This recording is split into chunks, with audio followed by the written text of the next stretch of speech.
Olá a todos, como vocês estão? É um prazer estar aqui de volta com o Como Cheguei Aqui, nosso videocast, podcast de carreira, gestão, empreendedorismo. Ao meu lado aqui, novamente, a Júlia Severo, de Exame Academy. Prazer, Maria. Obrigada aí por me receber em mais um episódio. Eu que agradeço, é sempre bom estar de volta contigo aqui para conversar com gente bacana, gente com história legal para contar. Hoje o nosso convidado aqui, super especial, é o Marcelo D'Arenzo, o CEO da Wine. E a gente está aqui para conversar um pouquinho sobre gestão, sobre carreira, sobre essa trajetória que o Marcelo tem. E vai ser muito bacana ouvir. Marcelo, muito obrigada por você ter chegado aqui e aceitado o nosso convite. Não, obrigado vocês. É um prazer estar aqui com vocês. Bacana. Bom, a gente tem aqui uma tradição de começar pelo começo. Então, eu queria ouvir um pouquinho de você sobre a tua formação. Como foi que você, de fato, chegou aqui, respondendo a nossa pergunta. Conta um pouquinho, você é formada em administração. A gente já bateu esse papinho aqui antes. Legal. Mas conta pra gente um pouquinho qual que foi essa tua trajetória para chegar até o cargo que você ocupa hoje, que é CEO da Wine. Legal.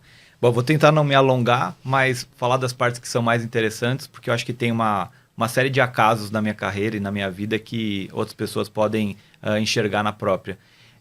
Então, eu sou formado em administração na FAAP, e é interessante porque inicialmente não era a minha escolha inicial.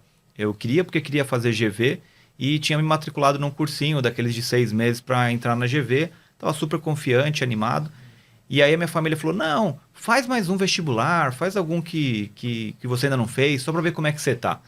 E aí eu falei, vou fazer o da FAAP, tinha boas indicações, e o vestibular da FAAP era um pouco diferente, né? Eu sei que você fez também. Eu fiz FAAP também, então é diferente do restante. Né? Do tradicional. E aí eu fiz o vestibular super relaxado, fui para casa tal, chegou lá no dia do resultado, eu passei em primeiro. Falei, putz, tem alguma coisa estranha, né? Minha família falou que era o destino, que eu tinha que fazer. E aí eu resolvi fazer, mas falei, não, vou fazer cursinho junto, porque se eu não gostar, eu vou para GV. Mas passou um mês, eu estava adorando a faculdade, fiquei lá e fiquei feliz da vida. Hoje tenho ótimos amigos da época de FAAP e sou muito feliz de ter feito a minha faculdade lá. Uma das coisas interessantes é que depois que eu terminei a FAAP, né, no finalzinho, eu prestei o programa de trainee do Banco Safra e fiquei 9 meses no programa de trainee.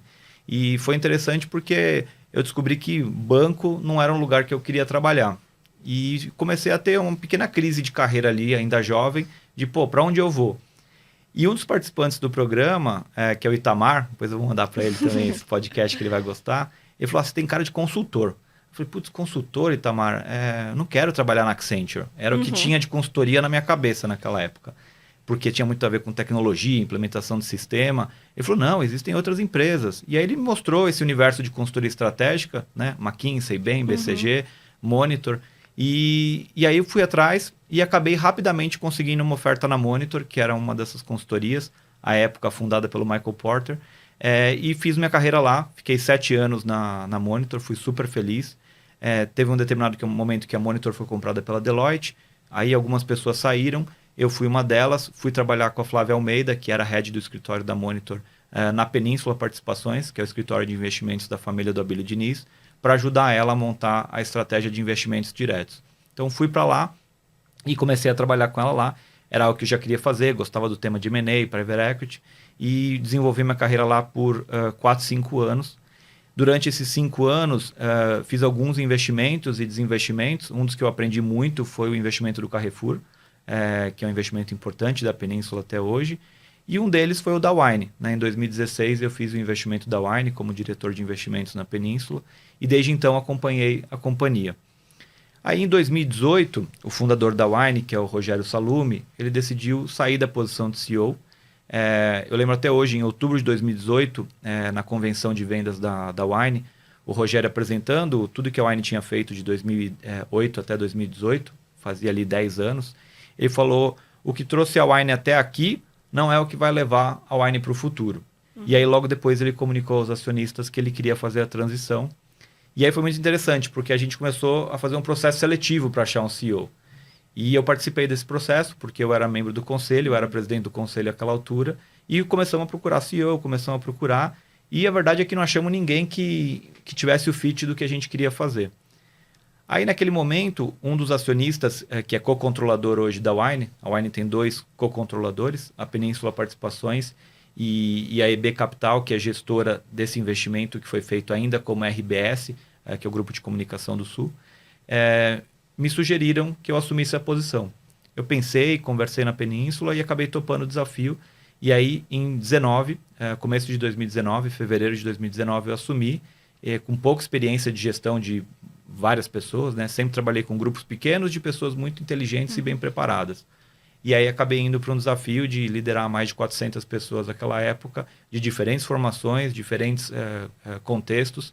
E aí eu tive que aprender muito para poder me posicionar como CEO. E eu tinha uma grande vantagem, que eu tinha um alinhamento muito claro com o conselho, incluindo o Rogério, sobre o que a gente queria fazer com a companhia. Então, eu entrei para implementar um plano estratégico que a gente tinha definido juntos. Isso foi muito bom, porque como eu carecia da capacidade como CEO, porque eu não tinha executado aquilo ainda, eu tinha um alinhamento com o conselho e um plano muito claro. E aí isso me ajudou muito naquela trajetória inicial, que hoje já cumpre mais de 4 anos. Que bacana.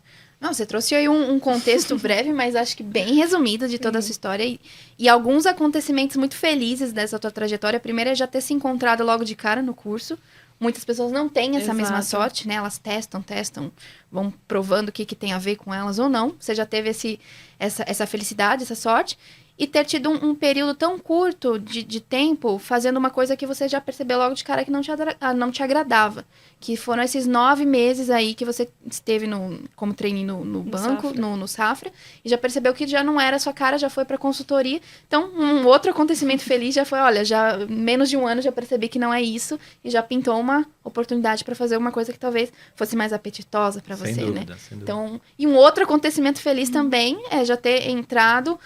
Um investidor já ter virado CEO depois, não é uma história muito comum da gente ver em períodos tão curtos de tempo. Eu te interrompi, né, Júlia? Não, na verdade, o que eu achei interessante da sua história é que você começou no mercado financeiro, aí foi pro mercado de consultoria e meio que voltou pro mercado financeiro, né? Em outra cadeira. Em outra cadeira, mas eu queria que você contasse um pouquinho assim... Porque mesmo que lá atrás você falou assim, nossa, não, banco não é para mim. E aí a gente também tem, às vezes, um pouco de receio. Fala assim, não, mercado financeiro também não é para mim. Acho que seria legal contar esse outro ponto de vista de em outra cadeira que você esteve no mercado financeiro. Né? Sim, seria legal compartilhar. Eu acho que a principal diferença que eu vi foi o tipo de trabalho que eu estava executando. E uma das coisas que eu sempre falo quando me perguntam sobre carreira é que quando eu descrevo o que eu fiz, né, e dava até para incluir os programas de estágio que eu fiz antes do trainee, que eu nunca transitei numa mesma indústria para outro concorrente ou verticalmente. Eu sempre fui atrás de um outro problema legal para ser resolvido. E quando eu fui para a Península, foi muito com essa cabeça, né, de eu tenho um problema legal para ser resolvido, que é ajudar a Flávia Almeida, que estava liderando aquele processo de criar o grupo de investimentos diretos e resolver aquele problema específico, que era muito diferente do momento que eu estava entrando no Safra como trainee e que eu estava vendo a indústria bancária como um todo, né? Então, acho que a grande diferença foi essa. Quando eu olho a indústria bancária como um todo e o tipo de trabalho que eu ia realizar naquele momento, falei, poxa, não é esse tipo de impacto que eu quero ter. Quando eu vi o problema que eu tinha para resolver ali naquele momento na Península, me atraiu muito. Então, acho que teve muito a ver sobre esse viés de como é que eu enxergo a oportunidade. A oportunidade para mim está muito ligada ao que eu vou resolver. E é um pouco também do que consultores fazem, assim, resolver problemas. Exatamente. Né? Então, acho que, na verdade, o seu trabalho ali, o seu feeling era de resolver problemas. Então, você, nessa posição, falou assim, não, tudo bem. Mesmo eu não querendo lá atrás o mercado financeiro, hoje, resolvendo problemas, eu... Mas você sabe que isso é uma das coisas que eu indico para muita gente que vem me perguntar sobre, onde é que eu começo minha carreira? Eu acho que consultoria é um lugar muito bom porque ele te ajuda a pensar como trabalhar, né? Que é tudo no final contexto, problema, solução. Então, tem um contexto, tem um problema, vamos atrás de uma solução. Eu mesmo aqui dentro da minha carreira, dentro da Wine, consigo ver isso. Então, quando eu cheguei, eu tinha um contexto e um problema e tinha uma solução que era implementar uma estratégia. Vencidos 4 anos, a gente está num outro momento de mercado, uma outra situação, um outro contexto, outros problemas, outra solução. Então, quando eu fatio a minha vida profissional dessa maneira, fica até mais legal de buscar motivação naquilo que eu quero fazer. Que legal. E aí, voltando um passinho atrás, eu queria que você explicasse um pouquinho mais no detalhe o que de fato é a Wine, como a Wine era quando você entrou, né, esse desafio que você assumiu, e falando desse problema, do que poderia surgir de solução, e qual é a diferença da Wine hoje passados esses 4 anos, né? Para entender um pouquinho como era a companhia que você encontrou lá em 2019, como CEO, né? E qual é a companhia, como ela é hoje. Legal. Vou começar pelo final, porque até saiu uma reportagem bacana aqui na Exame, que todo mundo elogiou muito. E o título da reportagem resume o que é a Wine hoje, que é o hub do vinho, né? Então, hoje a gente tem soluções para o tomador de vinho em diferentes momentos da sua jornada de consumo. A Wine começou com uma proposta de um e-commerce que rapidamente se tornou numa plataforma de assinatura, cresceu muito forte organicamente entre 2010 e 2015 como uma plataforma de assinatura. Em 2016, com a entrada da Península como investidor, teve um foco de crescer digitalmente no e-commerce. E aí, quando eu entrei na companhia em 2019, eu já tinha esse mandato combinado com meus acionistas, de focar em 4 coisas. Em relembrar que a Wine tem um clube de assinaturas muito forte e que esse é o nosso principal diferencial. Lembrar o assinante que ele pode comprar mais garrafas com a gente através do nosso e-commerce. Descentralizar o estoque para chegar perto do assinante e por isso ter lojas físicas. E finalmente entrar no B2B, que é a venda offline, né? Porque 80% da venda de vinho ainda está offline e muito provavelmente vai se manter dessa maneira, se não nesse patamar, próximo desse patamar, porque os 20% digitais do Brasil já é um benchmark mundial. Então, hoje a Wine é esse hub, a gente é o maior importador de vinhos do Brasil e com isso a gente consegue ter soluções para os tomadores de vinho nos diferentes momentos. Normalmente, o assinante começa a sua jornada conosco através da assinatura, que é aquele jovem tomador de vinho no Brasil, que está começando dentro da categoria, quer aprender mais, quer tomar vinho, mas quer vencer as barreiras de ter que escolher, de provar coisas novas e achar que não vai gostar, e fundamentalmente receber informação, conteúdo e o vinho na sua casa, o que é muito conveniente. Que bacana, que bacana. Bom, eu acho que tem aí um adicional nessa história toda, é que em 2020 a gente teve um período bem fora da curva. Para qualquer varejo que acabou se digitalizando, isso aí realmente virou regra de lá para cá. Mas a questão do mercado de vinho também teve uma explosão por conta do isolamento, por conta das pessoas estarem mais adeptas a provarem, a se sentirem... talvez menos constrangidas de falar, eu não entendo de vinho, mas eu quero entender, enfim. Como que foi essa virada de chave, que foi talvez não tão distante de quando você de fato entrou e já veio esse primeiro desafio? Né? Realmente foi tem aquela data marcante lá, né, por volta do dia 20 de março, que todo mundo foi para casa e diferente de outros empresários, eu tive o mesmo pensamento, né? Falei, pô, quebrou, né? O negócio quebrou, ninguém vai tomar vinho, meio da pandemia, quem é que vai pensar em tomar vinho? E aí o que aconteceu diferente do esperado inicialmente? Tem uma característica importante do consumidor brasileiro que ele toma vinho dentro de casa, né? Então, o principal local de consumo hoje ainda é dentro de casa. E aí, o que a gente viu? As pessoas em casa, procurando opções de entretenimento também e dispostas a provar. Foi aí que a assinatura e o tema de vinho como um todo ganhou ainda mais tração na mente do brasileiro. Então, nesse período, a gente ganhou mais de 7 milhões de tomadores de vinho regulares no Brasil. Hoje a gente tem quase 40 milhões de pessoas que tomam vinho pelo menos uma vez por mês. E a grande vantagem da nossa categoria é que não existe ex-tomador de vinho, né? Depois que você entra na categoria, você não sai. Você pode variar o seu consumo, né? Que nem eu tô numa fase agora de espumantes. Pô, tá um calor, eu adoro vinho espumante, então tô numa fase de espumante. Eu posso variar o meu nível de consumo, o tipo de consumo, mas dificilmente eu vou deixar de tomar vinho. E o que a gente tem colhido agora nesses anos que passaram foi a maturação dessa base de novos consumidores. As pessoas, elas dão aquele primeiro passo, mas elas nunca deixam o hábito de fora, de longe da rotina delas. Exatamente. O que agora a gente precisa é o macroeconômico andar um pouquinho, né? Para ajudar o bolso do brasileiro. Porque eu sempre difícil lembro manter o hábito, né? O bolso do brasileiro é igual faz 15 anos. E importação, né? No Brasil, com dólar do Exatamente. jeito que tá. Quando eu cheguei na Wine, a minha primeira importação foi a 3,65 o dólar. E hoje, em fevereiro de 2019, a gente não está num lugar tão distante. Um número quase tão marcante quanto o 20 de março. Nossa, o 3,65 não sai da cabeça. Esse não sai da minha cabeça, porque a primeira coisa que eu olhava era, não, esse dólar vai baixar, tá muito alto. E aí agora nós estamos aqui no 5,20 cravado e difícil conseguir sair daí. Pois é. E aí acho que vale a pena entender um pouquinho, né? O que vocês fizeram, principalmente de uns tempos para cá, mais recentemente, para conseguir reter esse consumidor que talvez tenha que selecionar que tipo de hábito ele consegue financeiramente manter, para ele não deixar de lado, para ele continuar atraído por isso. E mesmo com, acho que até complementando a sua pergunta, mesmo com a nossa situação macroeconômica, como que vocês conseguiram reter esse cliente, né? E até trazer novos, né? Acho que a gente tem duas considerações. Primeiro, é um dado interessante que o consumo de vinho, ele não tem uma grande oscilação em momentos de crise, né? Em momentos de dificuldade financeira, não só no Brasil, mas globalmente a gente tem essa visão. Ele, apesar de ser um supérfluo, né? Porque as pessoas conseguem sobreviver sem vinho, quase todas, ele é um produto que tem uma variação pequena nesses momentos. Então, a gente já tem essa estabilidade a nosso favor.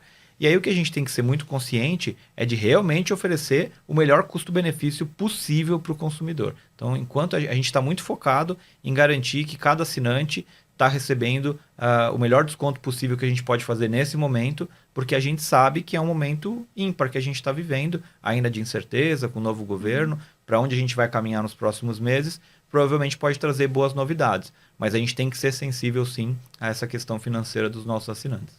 Bacana, perfeito. Acho que vale entender um pouco o modelo que vocês têm hoje, ele está totalmente focado na pessoa física, no consumidor final, ou faz parte dos planos, e já fez em algum momento, também fazer parceria com estabelecimentos, com restaurantes, enfim? A gente tem algumas parcerias, então, dentro dessa plataforma, esse hub que eu te falei, a gente tem uma parte importante de venda já para restaurantes, supermercados regionais, grandes contas do Brasil. Isso já compõe mais de 40% do nosso negócio. Então, a gente quer estar presente em toda a jornada de consumo do nosso assinante e do consumidor de vinho em geral. Então, essa parte foi uma passagem bastante importante que a gente fortaleceu muito com a aquisição da Cantu em 2021. Agosto de 2021, a gente concluiu essa transação e complementou a nossa plataforma de forma importante. O que a gente tem feito também são parcerias da marca Wine com outras empresas. Então, vou dar um exemplo. A gente tem uma parceria bacana com o Outback, que a gente assina a carta deles e a gente tenta fazer essa parceria de mostrar momentos de consumo que o consumidor do Outback pode ter com a Wine e vice-versa. Então, acho que isso cada vez mais vai se fortalecer nos próximos anos. Interessante. E você até citou antes, num dos desafios, né, até da Wine, é ter uma loja física, efetivamente. Como que vocês enxergam esse novo cenário? Porque, na verdade, está todo mundo indo para o e-commerce e na pandemia mais ainda. E uma loja de vinho, assim, eu sou consumidora de vinho, ela nunca está lotada, né? Então, assim, nunca. Como que para vocês enxergar, criar uma loja física, efetivamente, de vinhos, dado que, de fato, o cliente de vocês é o online e não o presencial, né? Acho que foi perfeita. Quando eu faço a apresentação da Wine para investidores, ou até para pessoas que não conhecem, tem um vídeo explicando a loja, e o primeiro frame do vídeo o mundo não precisa de uma nova loja física de vinhos, porque todas que tem já estão vazias, né?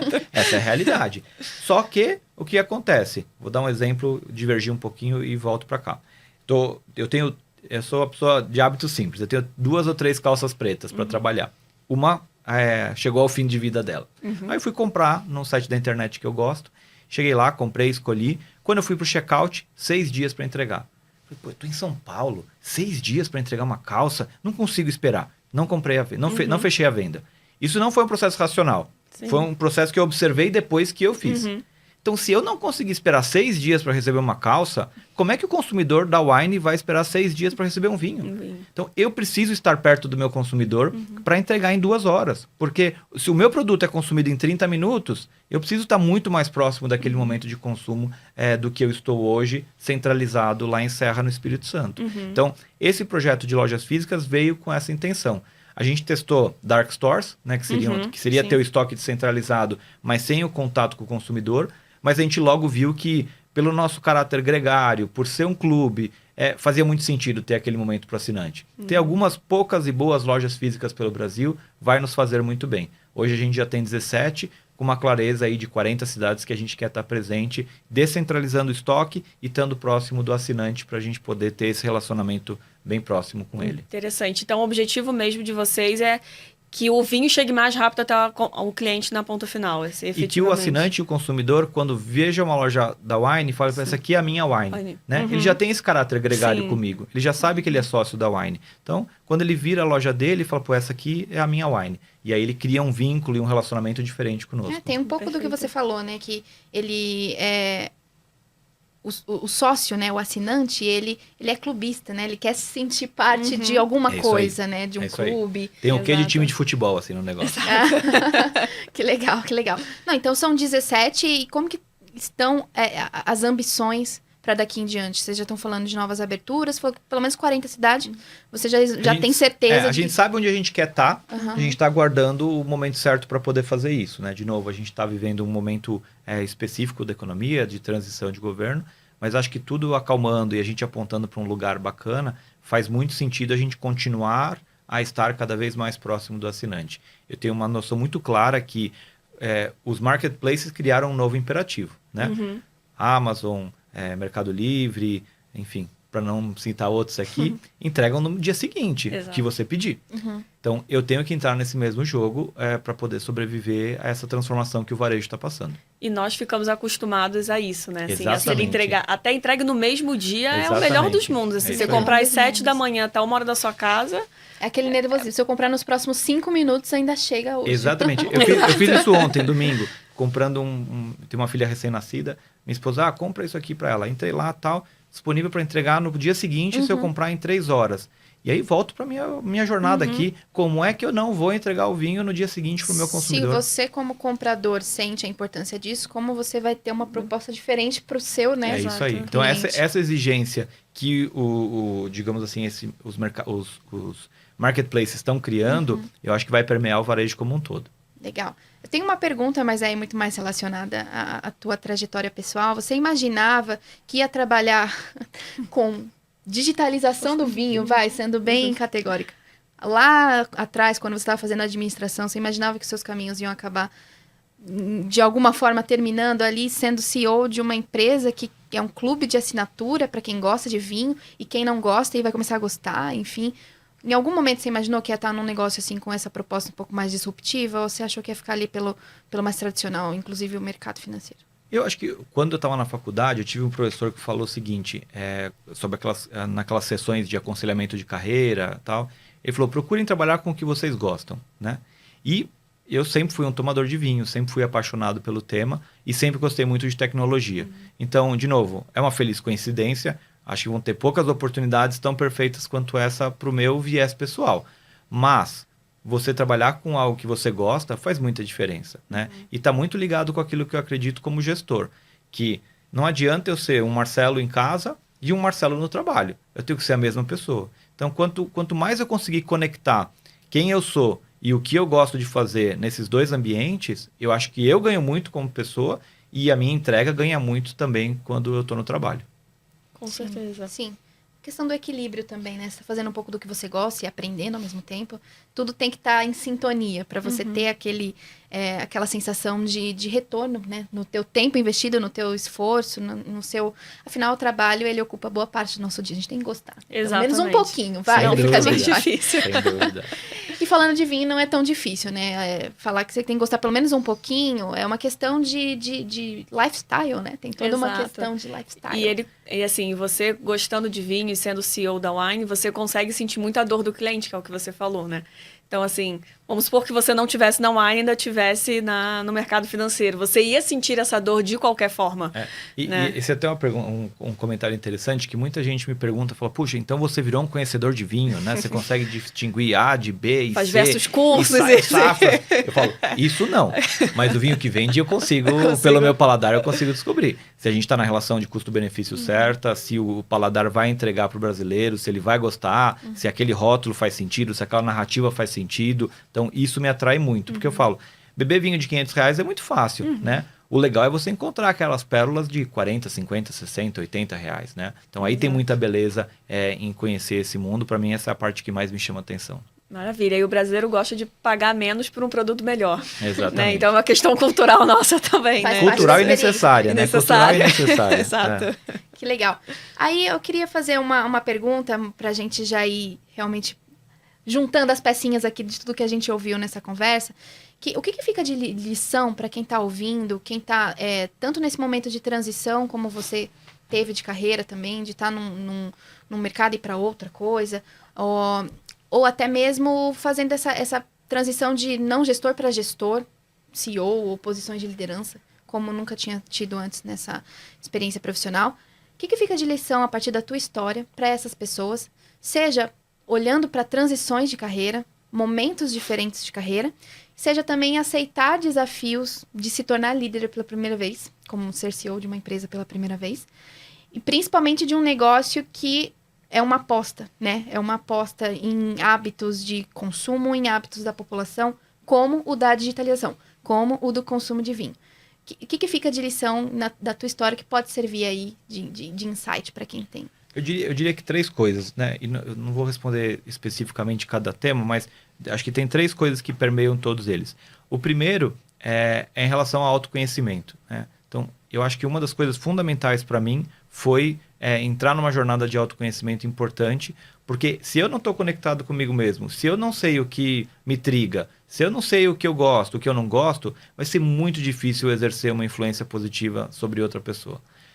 O segundo ponto é, quando você estiver lidando com um desafio, seja ele qual for, primeiro, crie um grupo em que você tem confiança mútua entre vocês, porque isso vai fazer muita diferença na hora da execução. Varejo, principalmente, que é um business de execução, faz muita diferença você ter certeza que você está sentado de pessoas que estão contigo, e se tiver problema, ninguém fez de sacanagem, é porque problemas vão ocorrer. Então, esse elo de confiança entre as pessoas, para mim, é algo fundamental também. E, por fim, tenha um plano definido. Porque vai ter um momento que você vai fazer as coisas que você julga certa, que você tem certeza que são a melhor para aquele problema específico, e não vai acontecer nada. Às vezes você vai fazer o certo e não vai ter a resposta que você quer do outro lado. Mas a gente tem que lembrar que tem o exógeno, tem o de fora, tem o contexto. E às vezes o contexto muda e aí você está preparado. Então, vá dormir tranquilo, tendo certeza que você fez o máximo do correto que você acreditava ser necessário para aquele momento. Às vezes o output não vai vir tão rápido quanto o seu input, mas é importante que você vá dormir sabendo que você deu o input certo. Perfeito, legal. São Maravilha. 3 dicas e lições aí super válidas, independente do momento de carreira de quem está ouvindo. Servem aí, são generalistas. Com certeza. E aqui a gente queria finalizar só com uma pergunta para você, Marcelo. Cita um livro, ou um filme, ou uma série, um TED que tenha impactado a sua vida e que você acha que mudou a sua carreira. Pode ser recente, pode ter sido há 10 anos atrás, para a gente deixar para os nossos ouvintes aí. Eu vou citar um autor, que é o Irving Yalom, que escreveu, entre outros livros, o mais famoso, que eu acho que é o Quando Nietzsche Chorou. Ele escreveu vários outros, A Cura de Schopenhauer e tantos outros, e acabou de lançar um livro super interessante em que ele e a esposa, que também é escritora, narram o processo de morte, na verdade, da esposa. E, enfim, não vou dar spoiler sobre o livro, mas é super interessante sobre esse tema de autoconhecimento e como é que você se vê em situações extremas. Então, é um autor que eu sugiro a leitura de quase tudo que ele escreveu, porque eu já o fiz, mas esse livro último dele aí tá realmente incrível. Maravilha, fica de dica então para todo mundo. Aí a gente coloca lá no link para as pessoas acessarem. Combinado. Isso aí. Obrigada pela dica, obrigada pela participação, por tudo que você trouxe aqui no nosso papo. Foi um prazer te receber. A gente espera poder te receber outras vezes, falar de novidades, falar da wine, falar de vinho, falar de coisa boa. A próxima com vinho, né? Exatamente, pra gente essa aqui foi uma harmonizando. faltou um espumante aqui pra gente celebrar. Foi, seja no frio, seja no calor, a gente harmoniza. Exatamente, a gente dá um jeito. Marcelo, muito obrigada, foi um prazer te receber. E curta, acompanhe e continue aqui do nosso ladinho para ouvir as próximas conversas e os próximos convidados que a gente vai trazer aqui para a mesa. Foi um prazer, muito obrigada. Obrigada, pessoal. Tchau, tchau. Tchau, tchau.